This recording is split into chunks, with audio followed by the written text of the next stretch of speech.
পরের দোষ ত্রুটি ক্ষমা করে দেওয়া, পরের দোষ ক্ষমা করা, এই গুণ যারা অর্জন করবে তাদেরকে জান্নাত দিবেন আমার আল্লাহ। যারা বলেন জান্নাত দিবেন কে? আল্লাহ। পরের দোষ ত্রুটি ক্ষমা করে দেওয়া। মেহমান জান্নাতি মানুষের কিছু গুণাবলী, জান্নাতি মানুষ কারা হবে এই বিষয়ে গুরুত্বপূর্ণ কিছু আলোচনা আল্লাহ সুবহানাহু ওয়া তাআলা করেছেন। আমরা মানুষ, আমাদের সবার চিন্তা, আমরা মুসলিম, আমাদের সবার চাওয়া পাওয়া হলো জান্নাত। সবার চাওয়া পাওয়া কিন্তু জান্নাত। আমরা সবাই জান্নাতে যেতে চাই। এমনকি বিধর্মীদেরকেও যদি জিজ্ঞেস করেন যে আপনারা কি জান্নাতে যেতে চান, তারাও বলবে আমরা জান্নাতে যেতে চাই। পৃথিবীর সবচাইতে উৎকৃষ্টতম মানুষ এবং নিকৃষ্টতম মানুষ, উভয় মানুষের চাওয়া হলো জান্নাত।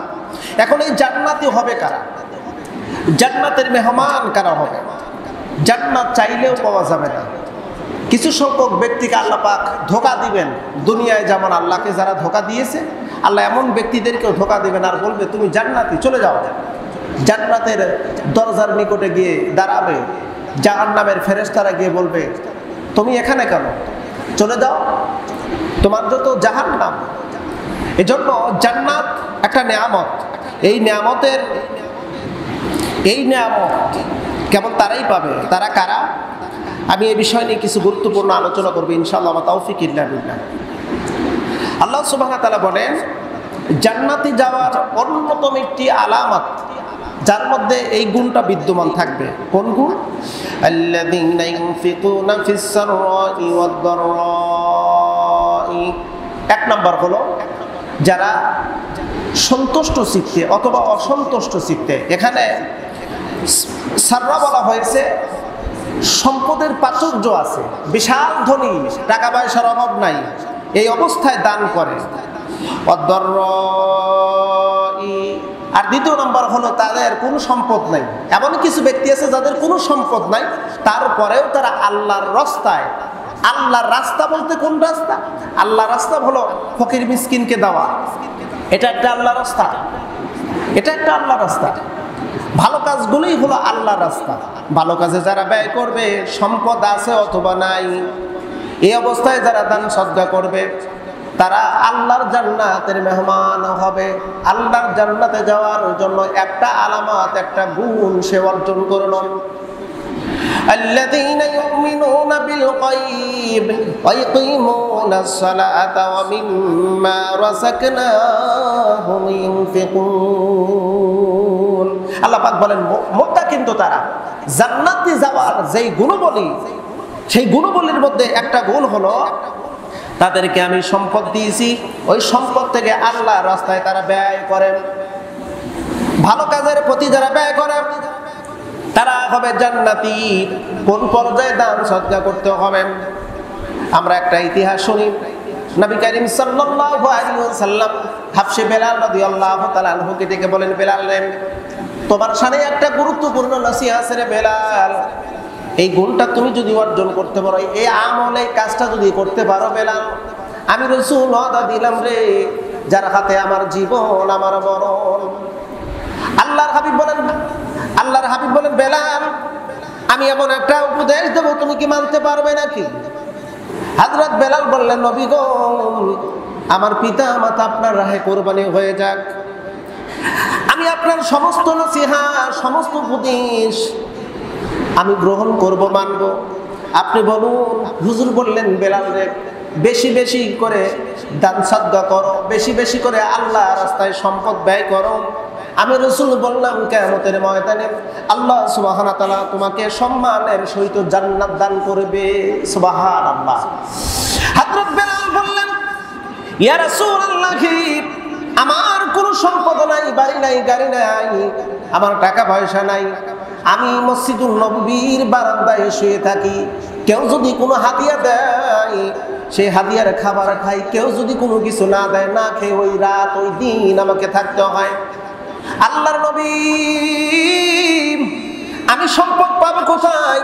হুজুর বললেন, বেলাল রে, তুমি যেই সম্পদ দান করবে, ওই সম্পদ পাওয়ার একটা উৎস বলে দেই। সকালবেলা ঘুম থেকে উঠবে, নামাজ পড়বে, পরের বাড়িতে কাজ করবে, যেই সম্পদ পাবে, কাজ করে যেই অর্থ পাবে, ওই অর্থের কিছু অংশ নিজের জন্য ব্যয় করবে, আর বাকিটা তুমি আল্লাহ রাস্তায় ব্যয় করে দেবে। বেলাল রে, এমন দান যদি তুমি করতে পারো, আমি নবী ওয়াদা দিলাম এই দুনিয়ায় তুমি সর্বশ্রেষ্ঠ সম্মানের সহিত ইন্তেকাল করবে।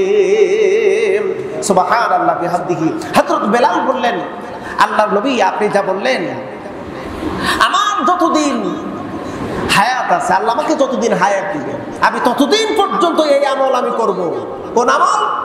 ঘুম থেকে উঠবো, কাজ করব, যা অর্থ পাইব ওর কিছু অংশ নিজের জন্য রেখে বাকিটা আল্লাহ রাস্তায় ভালো কাজের জন্য আমি দান করে দেবো। এই জন্য আল্লাহ পাক রব্বুল আলামিন বলেন, সব গুণ আছে, সব গুণ আছে জান্নাতে যাওয়ার জন্য যতগুলো গুণ, সব গুণ আছে, কিন্তু দান সদকা করে না। আল্লাহর হাবিব বলল, ওই ব্যক্তি জান্নাতে যেতে পারবে না। লান তানালুল বিররা হাত্তা তুনফিকু মিম্মা তুহিব্বুনা ওয়া মা তুনফিকুনা মিন শাইইন। সব আছে কিন্তু দান সদকা করে না। আল্লাহ পাক বলেন, লান তানালুল বিররা, লামে তাকিদ বানুনে তাকিদ নানে সাকিলা, লান তানালুল বিররা, নেকির অধিকারী হতে পারবে না। বিররুন শব্দের অর্থ হলো নেকি, বিররুন শব্দের অর্থ হলো নেকি। লান তানালুল বিররা, নেকি পাবে না। এখানে নুনে সাকিলা, এটা গ্রামাটিক্যাল কায়দা বলা হয় ভারী দিয়ে, মানে খুব ভারী। সাকিলা শব্দের অর্থ হলো ভারী। আল্লাহ পাক ভারিত্ব করে বলতেছেন নেকি পাবেই না। লান তানালুল বিররা, নেকি পাবেই না। হাত্তা তুনফিকু, যতক্ষণ না পর্যন্ত ব্যয় না করবে। হাত্তা মানে যতক্ষণ, তুনফিকু মানে ব্যয় করা। তুনফিকু মিম্মা, আমি যে রিজিক দিয়েছি ওই রিজিক থেকে যতক্ষণ না পর্যন্ত ব্যয় না করবে, ভালো ভালো কাজে, ভালো কাজে যায় যতক্ষণ ব্যয় না করবে ততক্ষণ পর্যন্ত নেকির অধিকারী হতে পারবে না। সব আমল আছে কিন্তু দান সদকা করলাম না। আল্লাহর হাবিব বলেন, ও নেকির অধিকারী হতে পারবে না, আর সে জান্নাতেও যেতে পারবে না। গুরুত্বপূর্ণ কিছু নসিহত, কথাগুলো মনোযোগ দিয়ে শুনবেন। এটা কিন্তু ফরজ। নামাজ পড়া যেমন ফরজ, দান সদকা করা কিন্তু তেমন ফরজ। দান সদকা করা কি তেমন ফরজ। নামাজ পড়া যেমন ফরজ, দান সদকা করা তেমন ফরজ। প্রথম নাম্বারে হলো দান সদকা করবে যারা, এরা জান্নাতি হবে। দ্বিতীয় নাম্বার খুব গুরুত্বপূর্ণ কথা, ওয়াল কাযিমিনাল গায়জ, রাগ যারা দমন করবে। রাগ কি করবে? দমন করবে। কথা কি শোনা যাচ্ছে? আমার কথা বুঝতে পারতেছেন? রাগ দমন করবে যারা, তারা জান্নাতি হবে। রাগ, রাগ এটা মারাত্মক একটা বিষয়। আল্লাহ পাক বলে রাগ দমন করা হলো ফরজ। রাগ দমন করা হলো ফরজ, আল্লাহর বিধান। নামাজ পড়া যেমন ফরজ, রাগ দমন করাও তেমন ফরজ। ওয়াল কাযিমিনাল গায়জ, যারা রাগ দমন করবে এরা হবে জান্নাতি। কোন পর্যায়ে রাগ দমন করতে হবে? দারিমি শরীফের একটা হাদিস, হযরত বেলাল, হযরত আলী রাদিয়াল্লাহু তাআলা যুদ্ধের ময়দানে গেছে। বিশাল যুদ্ধের ময়দান, এই যুদ্ধে চলতেছে একদিন নয়, দুই দিন নয়, বেশ কয়েকদিন যুদ্ধ চলতেছিল। হযরত আলী রাদিয়াল্লাহু তাআলা ময়দানে নামলেন, আর তিনি যুদ্ধ নেমে পড়লেন, যুদ্ধ করা শুরু করে দিলেন। যুদ্ধ করতে করতে কাফের সেনাপ্রধানের সঙ্গে হযরত আলীর লড়াই শুরু হয়ে গেল। হযরত আলীর তরবারির আঘাতে কাফের সেনাপ্রধানের তরবারিটি পড়ে গেল, ঢাল পড়ে গেল। হযরত আলী রাদিয়াল্লাহু তাআলা লক্ষ্য করলেন এই কাফের সেনাপ্রধান ধরাশয়ী হয়ে পড়ে গেছে, মাটিতে পড়ে গেছে। হযরত আলী এবার তরবারি মারবেন, আর কাফের সেনাপ্রধান মাটিতে পড়ে হযরত আলীর মুখের দিকে লক্ষ্য করে থুতু নিক্ষেপ করলো। কবযুক্ত থুতু হযরত আলী রাদিয়াল্লাহু তাআলার মুখে যখন মারছে, স্বাভাবিকভাবে একজন আরেকজনকে যদি এমনিতে থুতু দেয়, গায়ে শরীরে যদি থুতু দেয়, রাগ কিন্তু হয়ে যায়। তারপর হলো যুদ্ধের ময়দান। হযরত আলী রাদিয়াল্লাহু তাআলা মুখ বরাবর থুতু নিক্ষেপ করলো, পুরো মুখ থুতু যুক্ত হয়ে গেল। যুদ্ধের ময়দানে হযরত আলী রাদিয়াল্লাহু তাআলা তিনি এত রাগান্বিত হলেন, তরবারি মারলেন, আল্লাহু আকবার বলে কাফেরকে কেটে দ্বিখণ্ডিত করে ফেলবে। রাগ হয়ে গেছে, তরবারি মারলো, কিন্তু কাফেরের শরীরে লাগলো না, বুক বরাবর পৌঁছতে না পৌঁছাইতে তরবারিটি তুলে ফেললো। তরবারি যখন তুলছি, তরবারি তোলার পরে এই দুশমন কাফের সেনাপ্রধান ডাক দেবেন, আলী রে, তুমি আমাকে তরবারি মারলে কিন্তু আমার শরীরে লাগলো না, আবার তরবারি তুলে ফেললে কেন? হযরত আলী বললেন, আল্লাহর দুশমন রে, আমি যুদ্ধ করি আমার রবের সন্তুষ্টির জন্য, আমার রবের সন্তুষ্টির জন্য আমি যুদ্ধ করি, নিজের জেদ পূরণের জন্য আমি যুদ্ধ করি না, নিজের ব্যক্তিত্ব আমিত্ব এইটার জন্য আমি যুদ্ধ করি না, আমি যুদ্ধ করি আমার রবের সন্তুষ্টির জন্য।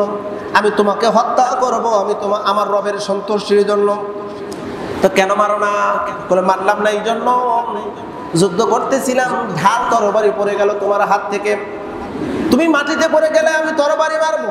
ঠিক ওই মুহূর্তে আমার গালে যখন, আমার মুখে যখন থুতু নিক্ষেপ করলে, আমার এত রাগ হয়ে গেল, আমি তোমাকে মেরে ফেলবো, কেটে টুকরো টুকরো করে ফেলবো, তথাপিও আমার রাগ দমন হবে না, এত রাগ। তরবারি আমি এই অবস্থায় যখন মেরেছি, আমার ঈমান, আমার বিবেক ডাক দেব, আলী রে, নিজের জেদ পূরণের জন্য কাউকে হত্যা করা জায়েজ নাই, নিজের জেদ পূরণের জন্য কাউকে বকা দেওয়া জায়েজ নাই, নিজের জেদ পূরণের জন্য কারোর কোনো ক্ষতি করা জায়েজ নাই।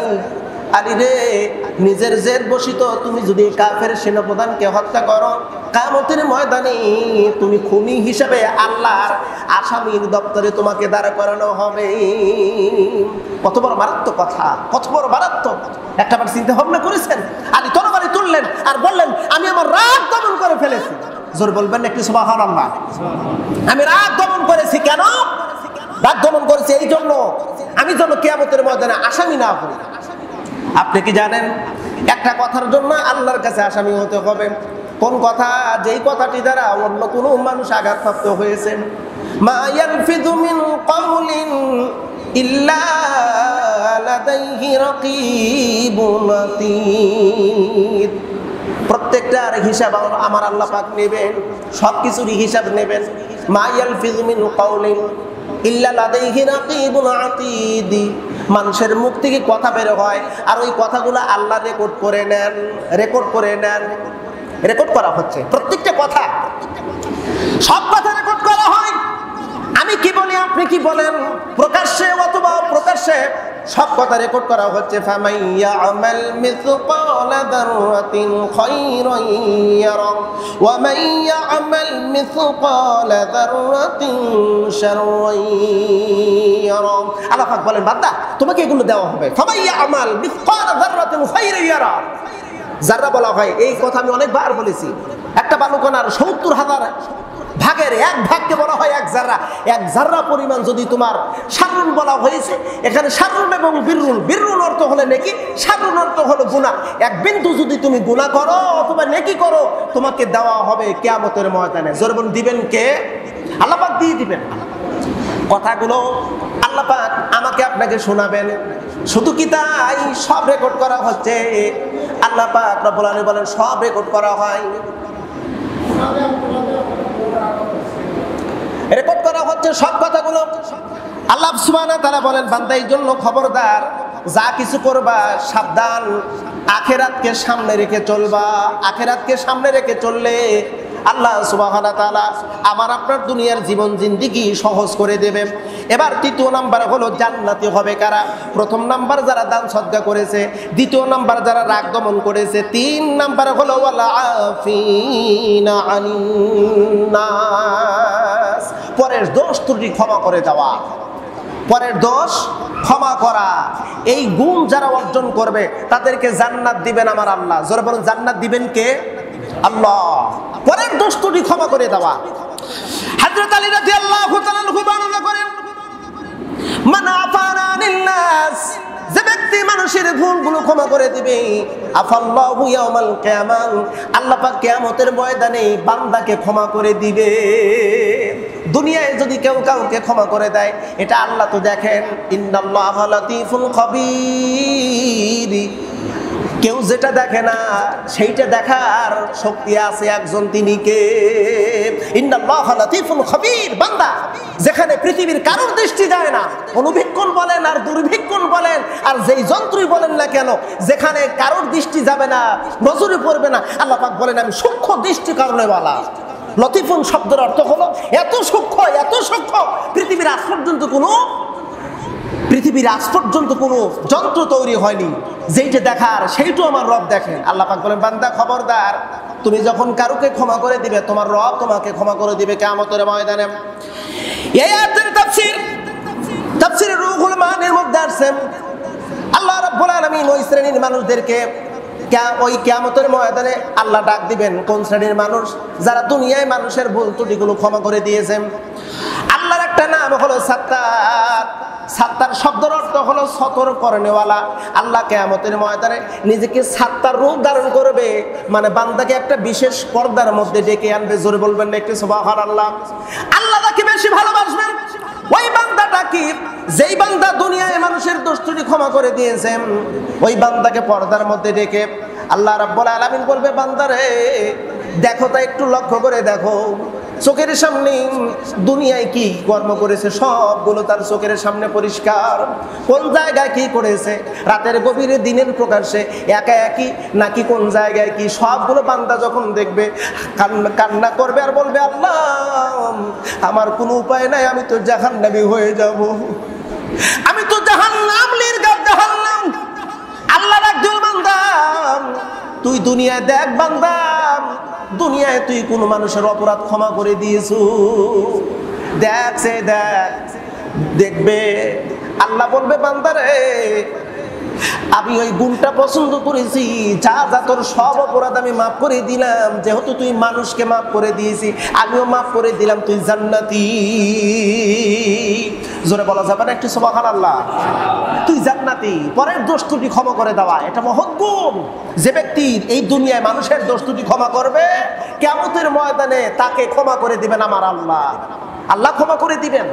ক্ষমা এই জিনিসটা আমাদের ভিতরে নাই। কি বলবো, আমাদের আলেমদের মধ্যেই অনেক ঠেলাঠেলি আছে, আমাদের হুজুরদের মধ্যেই ঠেলাঠেলি আছে। রিসেন্টলি আপনারা হয়তো বা দেখেছেন